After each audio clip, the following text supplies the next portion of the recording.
원래 여기에 맥킨토시의 윌로우 찻집이 있는 줄은 몰랐습니다. 그런데 이 근처에 주차를 하고 나오니 이 앞에 사람들이 모여서 사진을 찍고 있더라고요. 그래서 검색해보니 맥킨토시 작품이었습니다. 이 스코틀랜드의 도시 글래스고를 찾아온 이유는 사실 맥킨토시의 글래스고 미술학교를 보러 온 것이었거든요. 2014년에 화재가 있었고 또 2018년에 화재가 있어서 망가진 것을 알고 있었지만 6년이나 흘렀잖아요. 어느 정도 복구가 되어 있는 줄 알았는데 이 모양이더라고요. 대신 스티브 호러의 글래스고 미술학교 리드 빌딩이라도 보려고 여기를 온 것이었습니다. 그런데 이것도 복인지 이렇게 우연히 윌로우 찻집을 통해서 찰스 랜리 맥킨토시의 디자인이 어떤 것인지 확실히 경험해 볼 수 있어서 진짜 좋았습니다. 보시다시피 이 앞에서 사람들이 들어가지 않고 그냥 외부 사진만 찍고 있더라고요. 하지만 저는 그럴 수 없죠. 제 인생이 마지막 스코틀랜드 답사일지 모르는데 차값이 비싸더라도 들어가 봐야죠. 생각보다 엄청 비싼 집은 아니더라고요. 그리고 여기 내부를 맘대로 사진 찍어도 된다고 해서 더 좋았고요. 맥킨토시의 윌로우 찻집을 소개하는 저는 여러분과 함께 건축의 길을 가는 Cinema C Architecture A Psychoanalysis P 카푸 채널의 앞에입니다.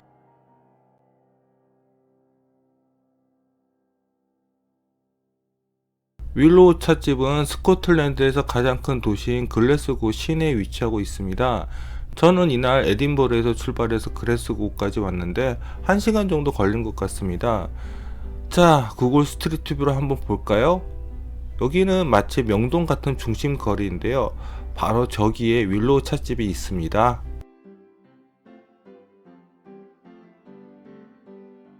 저는 여기에 주차를 했는데요. 이 주차 건물에서 나오면 바로 옆에 윌로우 찻집이 있습니다.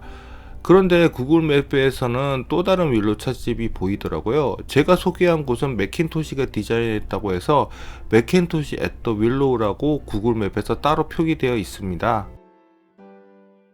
정말 여기에 주차를 한 이유는 글래스고 미술학교를 가려고 했던 것입니다. 그런데 이 건물을 나오자마자 바로 길가에 윌로우 찻집이 있더라고요. 제가 복이 있나 봅니다. 윌로우 찻집이 있는 서치홀 스트리트는 1880년대부터 1970년대까지 글라스고에서 가장 유명한 거리 중 하나였다고 하네요. 진짜 명동이랑 비슷한 길입니다. 명동도 1990년대 초반까지는 가장 붐비는 도시 거리였으니까요. 그런데 사람들이 여기 앞에서 사진을 찍지 않았다면 그냥 지나칠 수도 있었겠네요. 도리어 전통적인 스타일의 글래스고 건물들에 비해서 특별한 장식도 없는 백색의 모더니즘 건물인 것처럼 보여서요.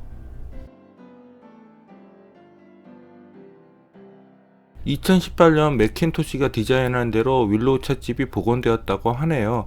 여기 윌로우 찻집 말고도 아내인 마가렛과 함께 찻집 4곳을 디자인했다고 하는데요. 정말 글래스고 미술학교를 제대로 못 보게 되었는데 윌로우 찻집을 보게 되어서 다행입니다. 그럼 안으로 들어가 보겠습니다. 평면상으로는 두 섹션으로 나눠져 있는데 이쪽은 정말 차를 파는 상점입니다. 여기서 차를 하나 샀는데 정말 향기가 좋더라고요. 이번 콘텐츠에서 보실 곳은 바로 여기 윌로우 찻집입니다. 입구는 이쪽으로 들어가시면 됩니다. 윌로우 찻집 정문입니다. 여기는 길에서도 차를 즐길 수 있기는 한 것 같은데 답사가 간 날 비가 왔고 여기 안을 들어가지 않을 것이라면 여기서 차를 마실 필요가 없죠. 윌로우 찻집은 정문에서 1층 카페로 들어가는 공간을 저렇게 칸막이 벽을 해놓아서 1층 카페 안쪽에서 차를 마시는 사람들이 정문을 들럭거리는 사람들에게 방해받지 않도록 배려를 했네요. 2층 공간에서 1층 카페 북쪽 공간을 살펴본 곳입니다. 여기 사람들은 여유가 있어서 참 부럽더라고요. 저는 앉자마자 차를 후루룩 마시고 이렇게 내부 사진을 찍으러 돌아다녔습니다. 급해요. 윌로우 찻집 1층 창문에 저 원형 철문은 조명기구 같던데요. 날씨도 어두운데 조명을 좀 켜놓았으면 훨씬 더 좋았을 텐데요. 아래 창문에는 스테인드 글라스가 있는 것처럼 보이는데 사실은 커튼 문이에요. 확실히 아르누보 디자인은 과거 서양 전통 건축에 없는 새로운 디자인을 하려고 엄청 노력을 한 것 같네요. 이 천장 조명 보면요, 이게 다 영국 박물관 같은 신건축주의 건물 덕분이죠. 새로운 디자인에 대한 필요성을 깨닫게 해준 계기가 됐으니까요. 1층 카페의 서쪽 벽 장식, 즉 오너먼트입니다. 정말 멋진 디자인이네요. 그런데 이런 디자인은 찰스 레니 맥킨토시의 것인지 아내인 마가렛 맥도널드 맥킨토시의 것인지는 잘 모르겠습니다. 이건 찰스 레니 맥킨토시의 시그니처 벽난로의 디자인입니다. 이런 식의 벽난로 디자인을 많이 했더라고요. 지금은 진짜 화구가 아니라 조명으로 마치 벽난로가 사용되는 것처럼 여기는 전시를 한 것 같습니다. 윌로우 찻집 내부에 들어가서 제일 놀랐던 것은 뒤쪽에 저런 보이드 공간이 있다는 것이었습니다. 저건 정말 놀랐거든요. 저런 식의 활용은 모더니즘적인 공간 구성을 보고 있는 것 같습니다. 1층 카운터를 지나서 더 안쪽의 카페 공간으로 들어가 보겠습니다. 정문 쪽의 1층 카페 공간보다는 안쪽의 카페 공간이 좀 더 아늑하게 보입니다. 여기도 역시 벽난로가 있네요. 아까 전 벽난로처럼 이 사각형을 배치한 것이 찰스 레니 맥킨토시 벽난로 디자인의 시그니처입니다. 그리고 상부에는 거울을 세로로 잘라서 이어 붙인 것도 특이해 보이네요. 이 공간의 벽화도 특이하네요. 그런데 저 장식이 없으면 일식집 느낌이 좀 나는 것 같은데요. 사실 맥킨토시도 일본 바였습니다. 1층 카페 안쪽 공간은 위쪽에 저렇게 보이드가 되어 있어서 내부의 어두움을 좀 막을 수가 있을 것 같은데, 이날 갔을 때는 날씨가 너무 우울해서 그렇게 밝은 느낌은 없었습니다. 사실 저는 맥킨토시 작품들이 모두 흑색이나 짙은 색인 줄 알았는데 여기 와보니 백색을 사용한 것에 정말 놀랐습니다.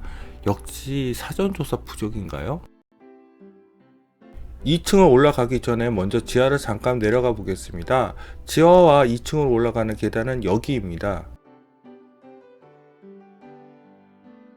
지하층을 내려간 이유는 화장실 때문이었습니다. 유럽은 화장실 돈을 받는 곳이 꽤 있는 편이라서 이렇게 레스토랑이나 카페 등에서 공짜로 화장실을 쓸 수 있으면 당장 급하지 않아도 가두시는 게 좋습니다. 그런데 저 지하층 계단참에 걸려져 있는 그림인 범상치 않네요. 크림트의 그림 같기도 하고요. 맥킨토시의 작품일까요? 여기 화장실은 깨끗해서 좋았습니다. 이제 화장실도 들렀으니 2층으로 올라가 봐야겠죠? 2층은 역시 이 계단을 이용하시면 되고요. 올라가시면 보이드된 2층 공간이 나옵니다. 2층으로 올라가는 계단은 옆쪽이 저렇게 유리로 되어 있습니다. 입구는 들어올 때 카페 공간을 가리더니 2층 공간을 올라갈 때는 볼 수 있게 계획했네요. 저기가 2층으로 올라가는 계단이고 3층으로도 올라갈 수 있는 것 같은데 일단 막아 놓았더라고요. 이 사진은 2층의 전체 모습입니다. 가운데는 외부 빛이 들어오는 천창이 없고 그 주변에만 천창이 있습니다. 이왕이면 가운데도 천창을 만들어 놓았으면 더 밝았을 것 같은데요. 이쪽은 2층의 북측 데크입니다. 그런데 손님이 없어서 정말 사진 찍기 좋았습니다. 여기는 서측 데크입니다. 역시 천창이 있는 쪽이 밝지요. 이렇게 외부 조명과 인공 조명을 계획한 이유가 있겠죠. 맨 안쪽의 남측 데크입니다. 역시 창의 무늬들은 스테인드 글라스가 아니라 커튼입니다. 커튼 이쁘다. 2층에도 벽난로가 이렇게 있네요. 여기 디자인 어이는 1층 서쪽의 벽 장식하고 좀 비슷한 것 같은데요. 여기 서측 벽 장식은 맥킨토시의 의자와 비슷한 디자인 것 같아 보이네요. 길쭉길쭉한 게요. 그리고 격자 무늬를 사용한 것도요. 맨 남쪽 데크에서 북쪽을 바라본 것입니다. 여기 흰색은 거의 눈으로 보는 것과 비슷하게 색깔이 사진에 찍혔습니다. 좀 더 조명이 밝았으면 더 하얗게 보였을 텐데요. 한쪽의 천창입니다. 원래 이런 천창은 프랭크 로이드 라이트가 잘하는데요. 그러고 보니 백색이라는 것 빼고는 라이트의 디자인과 비슷해 보이네요.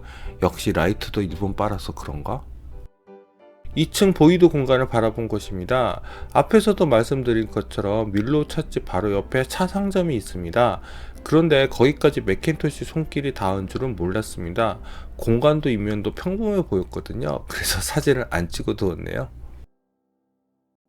이제 윌로우 찻집을 디자인한 찰스 레니 맥킨토시에 대해서 이야기해 볼까요? 그런데 이번 콘텐츠를 만들면서 처음으로 그의 사진을 보았습니다. 사실 스코틀랜드인처럼 생겼을 줄 알았는데 파리지앵처럼 생겨서 깜짝 놀랐습니다. 그리고 그의 아내인 마가렛 맥도널드 맥킨토시에 대해서도 처음 알게 되었습니다. 저는 이 패널을 보고 깜짝 놀랐습니다. 정말 금빛만 빠진 클림트 작품인 줄 알았거든요. 윌로우 찻집은 남편보다 그녀의 공이 크다고 보는 견해도 있었습니다. 물론 일본 파나인 우키우요의 영향도 있는 것 같아 보였고요. 당시 글래스고의 조선소에 일본 해군과 엔지니어들이 많이 오면서 일본 문화가 이 먼 스코틀랜드 도시에 전해졌다고 합니다. 이 포스터는 찰스 레니 맥킨토시의 작품인 것 같긴 한데 아내 마가렛 것과 좀 비슷해 보이는 것은 저만의 생각인가요? 하지만 제게 익숙한 찰스 레니 맥킨토시의 작품은 이 하이백 체어입니다. 이 디자인은 정말 일본 냄새가 풀풀 나지요. 글래스고 미술학교에서 찰스 레니 맥킨토시의 작품은 제대로 못 보아 실망이었는데 이렇게 윌로우 찻집을 보게 되어서 너무 좋았습니다. 이상이 맥킨토시의 윌로우 찻집이었습니다.